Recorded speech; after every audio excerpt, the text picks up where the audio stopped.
Good morning, it's Lana from the Schoolhouse for Art. I hope you're well and I hope your week has given you some time to get creative and to spend some time doing what you love. This morning I'm really excited to talk to the wonderful artist Laura Cronin. Laura has an ability to just add magic to her piece. She's incredible at doing portraits, but I know today we're going to focus on her landscapes and city scenes, where she even adds a suggestion of the human form, and it just what it brings out in the picture is just astonishing. So I know Laura's going to share with us this morning some of her techniques, how she approaches her pieces, and she is doing a workshop with us in the summertime, so I'm sure she'll talk to us a little bit about what that will cover. So let me get Laura online. Actually, before we begin, let me show you a little bit of her work. So if you have a little look on Laura's Instagram page, you'll see how there's just even the subtlest of suggestions where you see the figures in the paintings, and it just brings the piece to life, while all this beautiful work and use of colour is explored.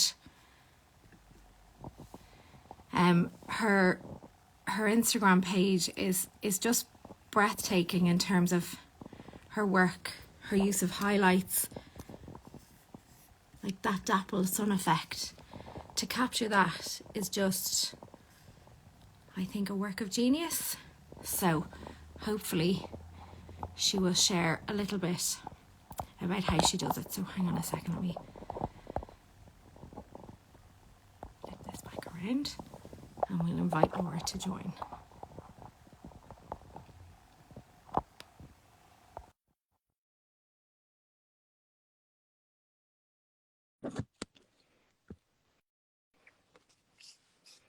It's lovely to see so many people joining this morning. Hello. Hi, Lana. How are you? I'm great. How are you? I'm good, thank you. Very good.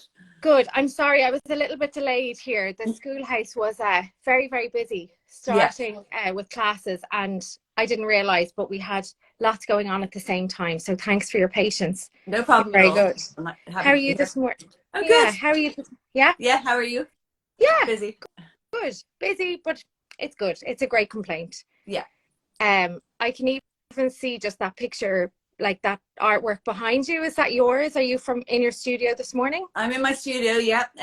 This is kind of a more abstract kind of style I'm trying in acrylics. Oh wow. Okay. Yeah. You really are. You really have a broad. Oh, that's lovely. You have such a broad range of I guess, like disciplines that you do, or do you just keep exploring? Is that kind of what you do, or? Yes, I think I love my portraiture, and I love to try to kind of do maybe some slightly new things with it. And then I love the street scenes and anything kind of with an atmosphere or light, kind of just, I want to paint it kind of thing, you know? Yeah. And then usually you work in oils, isn't that right? Yeah. Yes. Most of oils. Yeah. Recently I just started in acrylics as well I find it good for big canvases. And yes, learning the different kind of techniques in that. It's great. And you started as your career originally was an illustrator. You went to art college, did illustration, and had quite a successful career in that. Yeah, I did that for about 5 years and kind of managed to make a living, and I had some good regular jobs. I had a nice piece in the Irish Times every Friday, doing a business person of the week. And I worked for the Independent as well, and like Woman's Way, and painted flowers for your toilet paper and oranges for your orange squash, and that's a real variety of work. I love that. Yeah, which I enjoyed for the 5 years, yeah. But I gave it up then in 1999 and just concentrated on my own work. And what was that like to kind of jump straight in then to being more of a fine artist and then looking for people where you create a work without being told what to do or asked what to do and hoping to sell it? Yeah, it was tricky. there was a gallery. I used to live in Dalkey, and there was a gallery on the way down from the train station on my walk home. And I used to call in all the time, and he very kindly gave me his gallery for the weekend.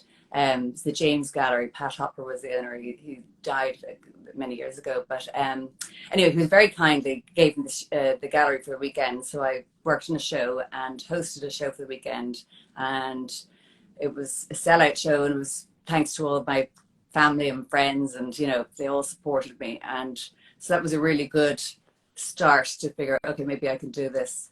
And it was hard trying to choose the subject matter when it was up to me to choose it rather than being told what to do. But I just kind of explored, you know, mainly figurative pieces, my usual stuff, kind of for that exhibition, sort of scenes with people in it, kind of whether it's beach scenes or street scenes or cafe scenes.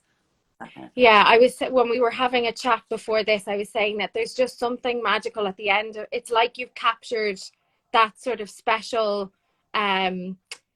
moment within a scene. It just, there's like a sense of something happening, and just this little sense of magic there. And is that something that you see yourself, or is it something you bring into your painting when you're doing it?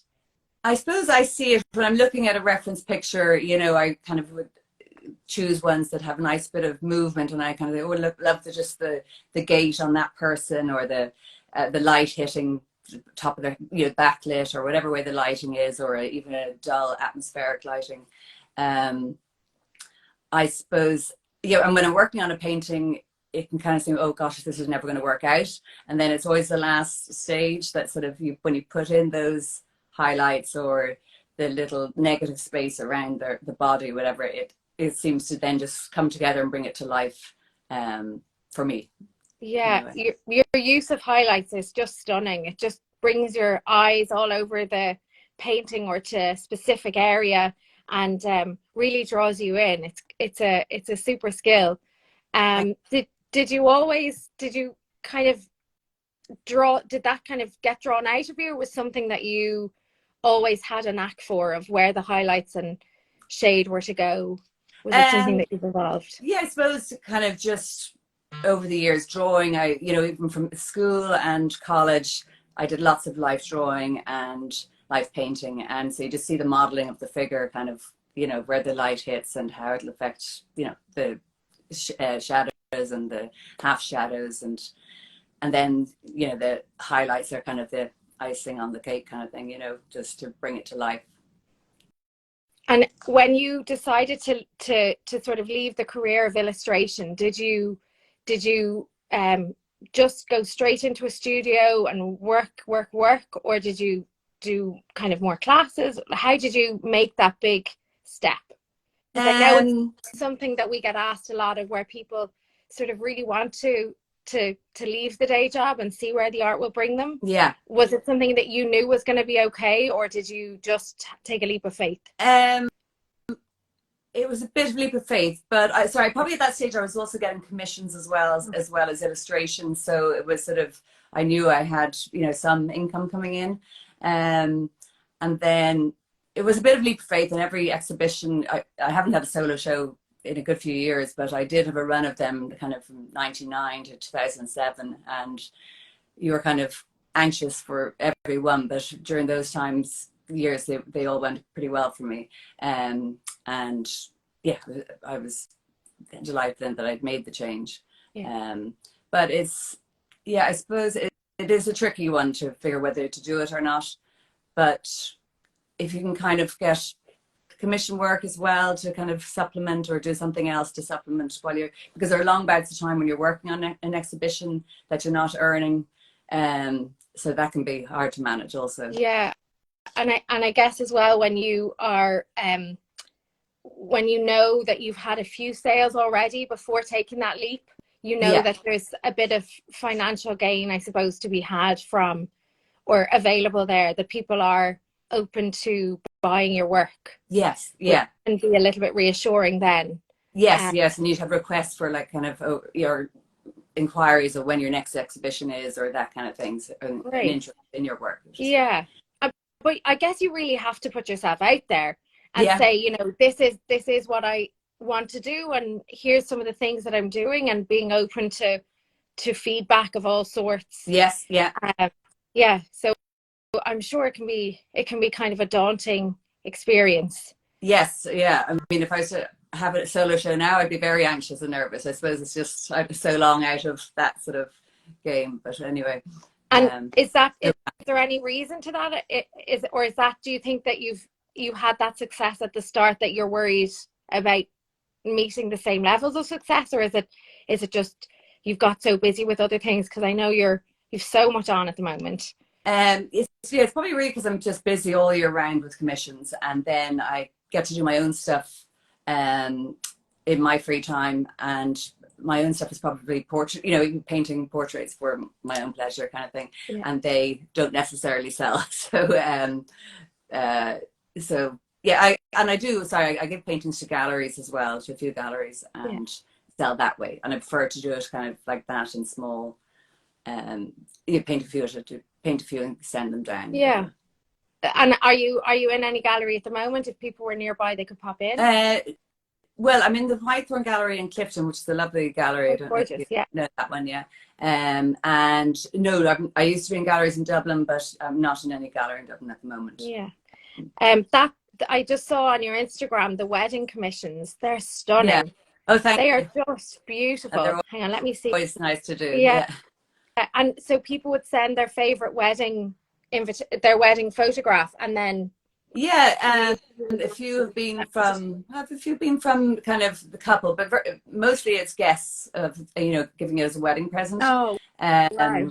So it might be their own snapshot of the day, or else they might get one of the professional photographs from the couple. And they're gorgeous.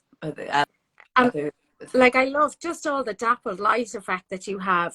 That was a recent one, yeah. It's stunning. Some of those are very old. Are they? Yeah. Well, you didn't tell us. They look as fresh as daisies. Yeah.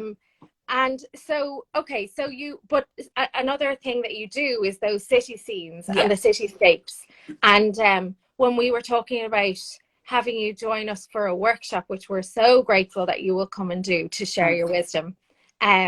I know it's not something that you agree to do often, so I'm delighted that you'll come and have a little have a 2-day weekend here. Yeah. So we sort of said that you would cover city scenes or cityscapes, as we've called it. Yeah. And I guess what would people expect to learn over that weekend while you're here? Or and I guess linking in with your approach on how if people don't want to join the workshop, but to, I guess, experience what your techniques or your approach to doing a cityscape would be. Sure.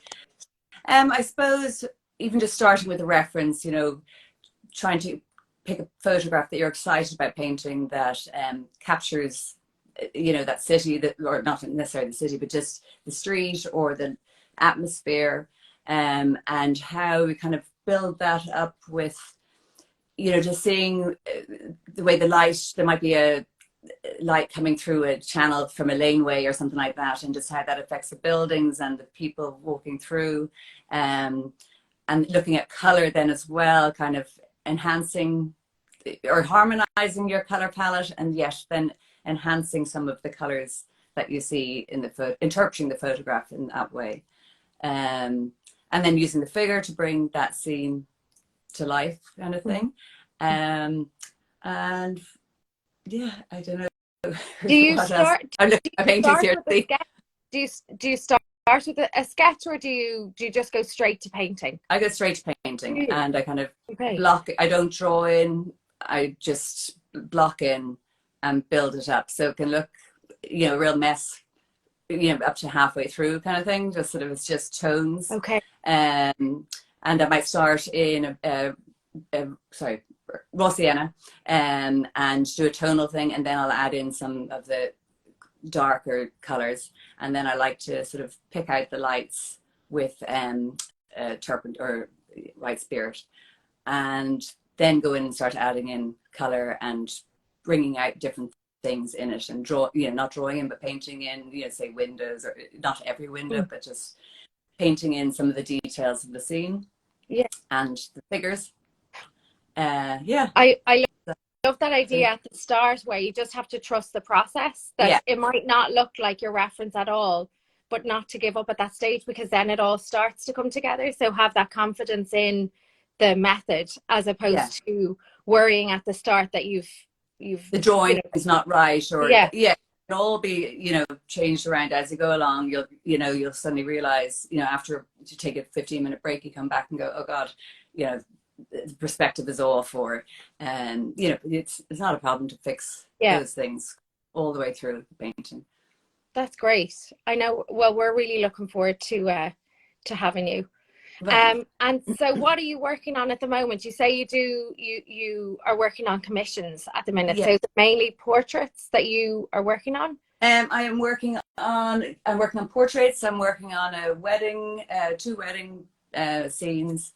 I'm working on a spring themed painting for a competition for a company, and some portraits, of kids, 2 little girls and a man, and so would you feel comfortable showing us any of the work in the studio at the minute? Yeah, sure. Yeah. Let me see. Can I just turn the camera around, or? So if there's a little like a circle with 2 arrows. If you do that, it'll flip your camera around and we can see. There we go. Yeah, there you go. Oh wow, look at this. So sorry, here's one studio wall. So here are, that's a beach scene. That's a street scene in Paris, New York. Is it boards you paint on? Mostly canvas. Yeah. That's a Kleiny view from Kleiny Hill. That's a portrait. There's Dunleary Pier. And then these are some big kind of, that's the acrylic I'm working on. Wow. And then here's my little bookshelf of all my little portraits and everything. That's gorgeous. And then gorgeous. The messiness. It just doesn't look that messy. It looks very like an organized mess. Yes, well, it's a lot better than it could be. Yeah. Sorry. So there we go. That's fantastic. Yeah, everyone is giving great applaud to that. It's stunning work. Oh, thank you. Well, we look forward to having you here. You're over in July. Yeah. And they can check it out on our website. But otherwise, I'm delighted to get to know you, and your work is just, it really takes my breath away. I love the dappled light. I love even where the light is coming through. One of those, I saw it on one of the paintings there, where there's that kind of a grid on the window, and you can see that reflected onto the figure. Okay. It's lovely. Yeah. Oh yeah. It's lovely. Your use of light is just inspiring, and I know you'll bring a lot of inspiration to the students that are here for the weekend, and even just looking at your work is very inspiring. So thank you for your time this morning, and for joining us. Thanks a lot. Yeah, I'm really looking forward to the workshop. Yeah, thanks. Have a lovely day. You and too. Thanks to everybody who joined. We had lots of people tuning in this morning, so it was great to have such a reaction. So I'm delighted, and we will see everybody then next week. And Laura, I will speak to you soon. Thank you very, very much. See you, Lana. Thanks. Great day, everyone. Thanks. Bye-bye. Bye-bye.